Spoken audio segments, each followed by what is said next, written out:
हमको आने वाले दिनों में हमारा जो भील प्रदेश था उसको लेने के लिए हमें आवाज उठाना पड़ेगा। हमको भील प्रदेश मांगना पड़ेगा इस सरकार पे।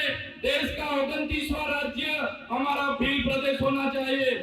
ધારાસભ્ય ચૈતર વસાવાને આપણે અનેકવાર ભિલિસ્તાનની માંગણી કરતા જોયા છે। આદિવાસીઓનું કલ્યાણ ત્યારે જ થશે જ્યારે એમને ભિલિસ્તાન મળશે, એ બધી જ વાતો કરતા ગુજરાતના અનેક મંચ પરથી જોયા છે।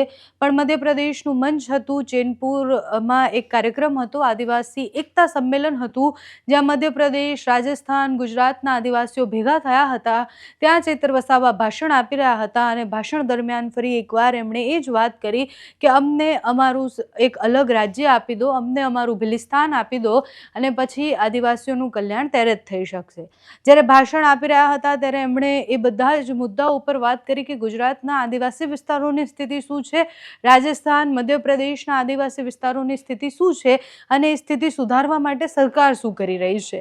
મોટાભાગના જેટલી પણ જગ્યાઓની સ્થિતિ ખરાબ છે ત્યાં બધી જ જગ્યાએ આદિવાસીઓનું કલ્યાણ કેમ નથી થતું, એમના કલ્યાણ માટેની યોજનાઓ એમના સુધી કેમ નથી પહોંચતી, એ મધ્યપ્રદેશ હોય, રાજસ્થાન હોય કે ગુજરાત હોય, બધી જ જગ્યાએ આદિવાસી વિસ્તારોની સ્થિતિ કેમ આવી છે, એ બધા જ મુદ્દાઓ ઉપર ખોંખારીને મધ્યપ્રદેશના મંચ પરથી એ બોલ્યા પણ ખરી અને ફરી એકવાર એવું પણ કહ્યું કે અમને ભિલિસ્તાન જોઈએ છે, જોઈએ છે ને જોઈએ છે, અમે એના માટે લડવા તૈયાર છીએ। તો ચૈતર વસાવાએ મધ્યપ્રદેશના એકતા મંચ પરથી, આદિવાસી એકતા મંચ પરથી શું કહ્યું તે સાંભળો। साथियों, हमारा इतिहास गौरवशाली इतिहास रहा है। जब से ये धरती पे मानव सभ्यता का अस्तित्व हुआ, मानव सामाजिक और मानसिक शारीरिक मनुष्यों का विकास हुआ, तब से आदिवासी इस धरती पर है। आदिवासी यानी आदि अनादिकाल से बसने वाला, उसको हम आदिवासी कहते हैं। तो इस मंच से मैं कहना चाहता हूं, आज आदिवासी को अलग अलग नाम से पुकारा जाता है, आदिवासी के नाम से अलग अलग योजना बनाई जाती है।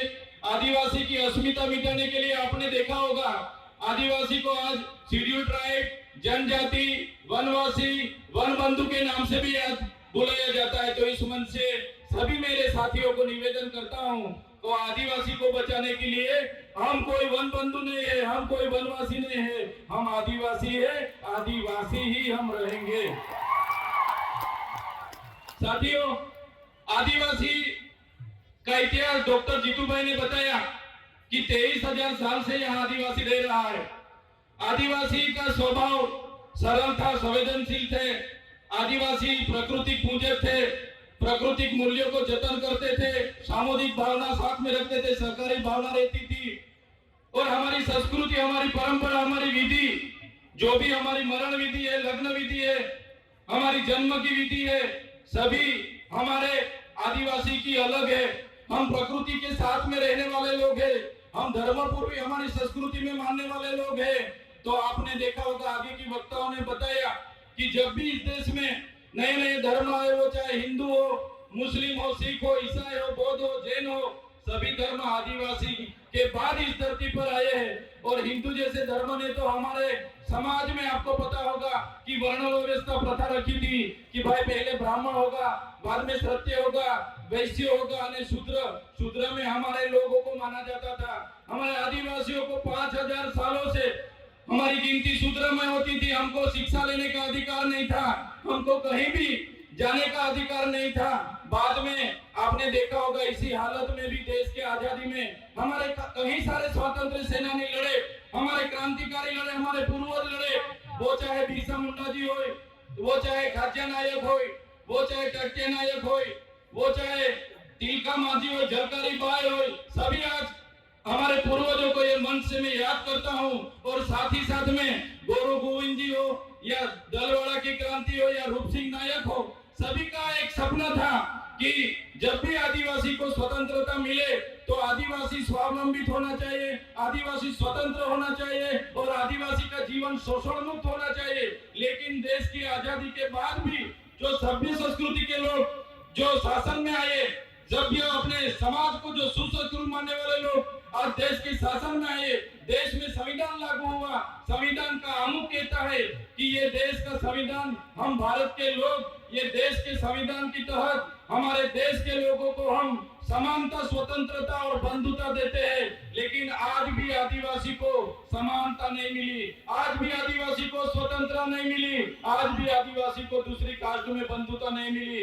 इसलिए हम कहना चाहते हैं, हम कई सारे कार्यक्रम करते हैं और कई सारे मंच पर भी हमारी व्यक्तिगत बात हम रखते आ रहे हैं, आज भी हम इस मंच से रखेंगे।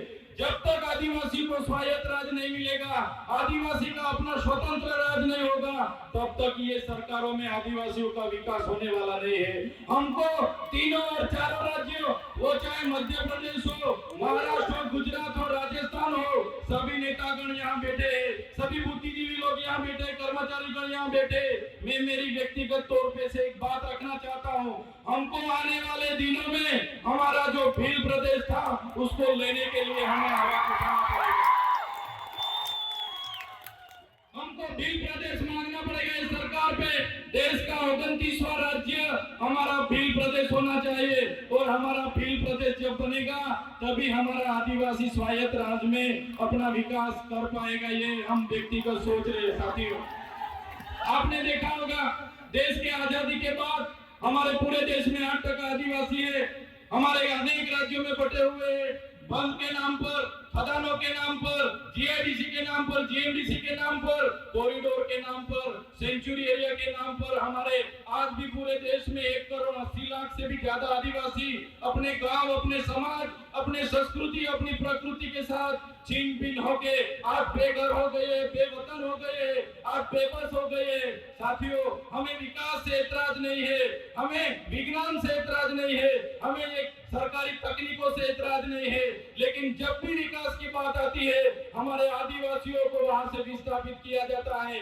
वो चाहे बांध हो, खनिज हो, जीएमडीसी हो, जीआईडीसी हो, कुछ भी प्रोजेक्ट नहीं आते, हमारे आदिवासी को टारगेट किया जाता है। और हम जब भी सरकार के खिलाफ आदिवासियों के लिए आवाज उठाते हैं तो ये सत्ता में बैठे हुए लोग पुलिस का दुरुपयोग करके, उनके सत्ता का दुरुपयोग करके हमारे जैसे युवाओं को दबाने के लिए जेलों में डालते हैं। हमारे जैसे युवा जो खुद क्लास 2 ऑफिसर था, क्लास 2 ऑफिसर की अपनी गवर्नमेंट जॉब छोड़ के समाज की लड़ाई के लिए हम आए और समाज के लिए लड़ते लड़ते आज ये सरकार ने फर्जी एफआईआर 19 कितनी एफआईआर हमारा पर कर दी और काफी सारे नेता हमारे समाज के ही है, वो शासक पक्ष में है, फिर भी हमारे जैसे युवाओं को आगे बढ़ने नहीं दे रहे। हमारे जैसे युवाओं को कैसे गिराया जाए वो हमारे ही नेता सोचते हैं। तो इस मंच से मैं कहना चाहता हूँ, हमारे पूरे देश से, विभिन्न राज्यों से लाखों आदिवासी माताएं, बहनें, वडीले, युवा साथी यहाँ आए।